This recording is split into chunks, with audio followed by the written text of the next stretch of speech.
Mengonsumsi makanan tinggi lemak dan kolesterol kerap mengundang permasalahan pada pencernaan kita ya pemirsa. Kurangnya serapan pada makanan yang kita konsumsi membuat tubuh sulit untuk mencerna makanan. Namun perlu Anda ketahui ada makanan super yang bisa melancarkan pencernaan Anda loh. Berikut ulasannya. Pertama ada pepaya. Buah yang satu ini memang dikenal akan kandungan tinggi serat. Selain itu, pepaya mengandung enzim papain yang bisa meluruhkan makanan sehingga pencernaan Anda menjadi lancar. Selain itu, mengonsumsi pepaya juga ampuh untuk mengatasi gejala irritable bowel syndrome seperti kembung dan juga konstipasi. Selanjutnya ada yogurt. Ketika perut dalam kondisi yang tak beres, cobalah mengonsumsi yogurt ya pemirsa, sebab yogurt mengandung prebiotik dan juga bakteri baik, sehingga mampu menyelesaikan masalah pencernaan seperti kembung hingga diare. Jangan ragu untuk mengonsumsi yogurt ya. Selanjutnya ada jahe. Sensasi menghangatkan ketika mengonsumsi jahe ternyata juga ampuh untuk mengatasi sembelit di tubuh kita. Mengonsumsi rebusan jahe mampu membuat usus kita bergerak lebih cepat dalam mencerna makanan sehingga ampuh mengatasi makanan yang tersendat ketika dicerna. Jangan ragu untuk gunakan rimpang yang satu ini ya. Kemudian yang terakhir ada buah pisang. Sudah tahukah Anda kalau pisang menjadi makanan terbaik untuk pencernaan manusia? Kandungan potasium dan juga elektrolit dalam pisang bisa melancarkan pencernaan Anda. Bahkan pisang juga bisa mencegah diare loh. Terima kasih banyak Anda masih bersama kami di Hidup Sehat. Nah, kali ini tadi pertanyaan yang belum terjawab ya. Sempat agak sedikit nanggung atau kentang ya gitu ya dok ya. Iya, pertanyaannya adalah... Pertanyaannya tadi sempat mengenai dia menjadi gejala tertentu nggak sih dok? Kalau diare berkepanjangan ini gitu, jadi dia akan menjadi gejala tertentu, ada gejala-gejala tertentu gitu dok untuk penyakit yang berbahaya gitu dok? Iya, jadi kalau misalkan dengan diare disertai gejala-gejala yang lain, nah bisa jadi itu tanda bahaya juga. Misalkan diare disertai buang air besar berdarah, jadi ada darahnya. Nah itu harus hati-hati, itu jauh harus lebih waspada. Atau misalkan diare disertai nyeri perut yang semakin hebat, nah itu juga bisa menjadi tanda bahaya gitu. Jadi harus waspada. Jangan-jangan memang ada penyakit lain yang jauh lebih berbahaya gitu, misalkan tumor atau radang usus dan sebagainya. Gitu. Berarti kalau misalkan bukan hanya diare saja, itu harus waspada dan dikonsultasikan ke dokter ya dokter. Betul, harus. Karena udah berkepanjangan juga. Iya, betul sekali. Ini lalu ada fakta mitos berikutnya nih dokter.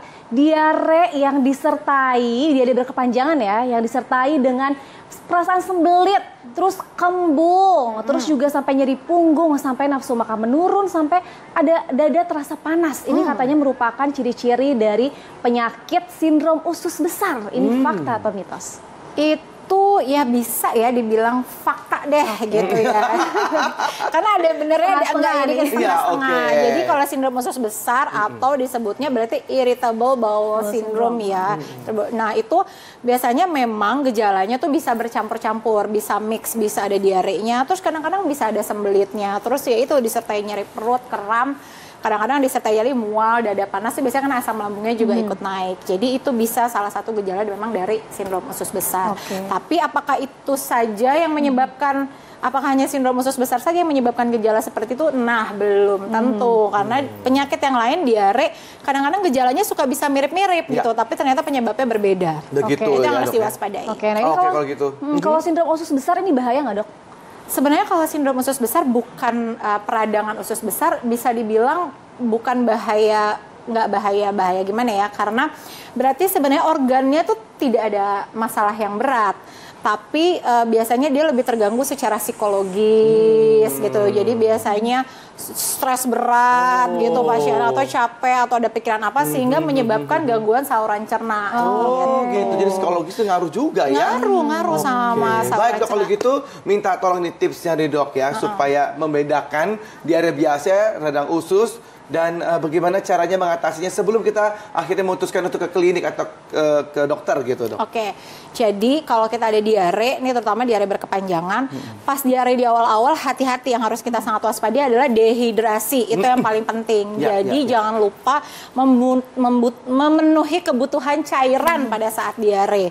Kemudian boleh sih mengkonsumsi obat-obatan sementara ya yang bisa menyebabkan pengerasan tinja atau pemadatan tinja, tapi kalau sudah berkepanjangan sampai 2 minggu ya harus segera gitu, dan harus waspada karena disertai gejala bahaya yang lain seperti tadi saya sampaikan, berdarah, nyeri perut yang semakin hebat, penurunan berat badan. Nah, itu udah harus waspada dan harus segera periksa ke dokter dan konsultasi ke dokter untuk pemeriksaan lebih lanjut. Baik. Nah, kalau untuk mencegahnya ini nggak kalah penting juga ya, Dok ya. Mencegah diare ini bagaimana, Dok? Mencegah tentunya satu higienitas yang paling penting. Ya, Dok, higienitas kita makan, cuci tangan dan sebagainya, apa yang kita makan, apa yang kita konsumsi. Terus adalah pola hidup sehat. Nah, itu juga paling penting. Jadi itu mencegah untuk terjadinya seperti radang usus gitu. Karena radang usus itu biasanya disertai dengan pola hidup yang tidak sehat dan apa yang kita konsumsi gitu. Jadi itu mungkin apa? Kurangin goreng-gorengan gitu, Dok. Betul. Yang banyak lemak-lemaknya Kak Bekti. Banyakin seratnya. Sayur, buah itu banyakin. Jadi jangan yang terus digoreng-goreng, terus terlalu banyak daging merah, terus sebenarnya juga nggak boleh Kak Bekti. Jadi secukupnya aja ya, Dok ya. Kurang-kurangin steak-steakan tuh ya. Yang lagi hits sekarang Kak. Iya betul. Dan jangan lupa juga dong olahraga dan tetap saksikan Kak Bekti. Iya betul sekali ya. Saksikan hidup sehat.